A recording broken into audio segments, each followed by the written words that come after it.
Kwok Chern Yeh, who's the head of Japan equities at Aberdeen Asset Management, which manages about $70 billion in Asian equities, joins us this morning. And Kwok, what did you make of these current account surplus figures, and how does that, I guess, what does that say to you about the Japanese economy? I think overall for the Japanese economy, we've seen some quite positive numbers come out. Things like falling unemployment, even things over the last month, industrial production picking up. Now it's about 7 months after the earthquake, and we were expecting some of these numbers to start picking up, and now they have. And an important bellwether would be a company like Toyota, for instance, playing as a good example of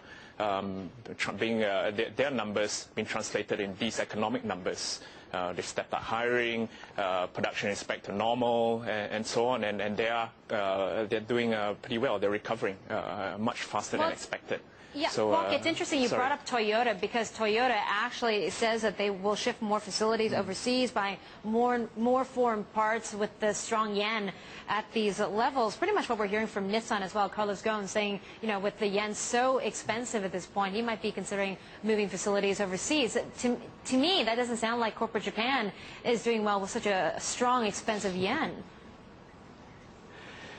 To be honest, many of these companies say they want to keep their manufacturing in Japan itself, and they have. They will maintain a lot of their operations here. What they're doing is a little bit more subtle to counter the effects of the strong currency. Things like squeezing their suppliers, for instance, that would be one thing. And we saw just last week Toyota coming out and telling its suppliers, well, you better lower prices or else. There were some reports on that. Otherwise, you see them cutting costs quite dramatically, and Toyota's executives have come out and said that they will try to deal with the yen at 75 to $1 US. At that level, Toyota, yes, it will suffer because of the exports, but many of these companies are actually quite resilient. Yeah.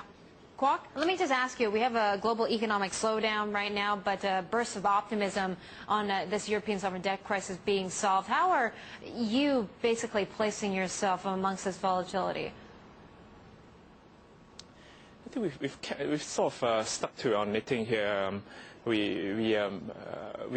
How Aberdeen does things is we look at good companies. We focus on the fundamentals, and whether it's difficult times and so on. Well, we try to look for companies that are a little bit more conservative, companies that are well financed, and with conservative management, they can weather through a downturn.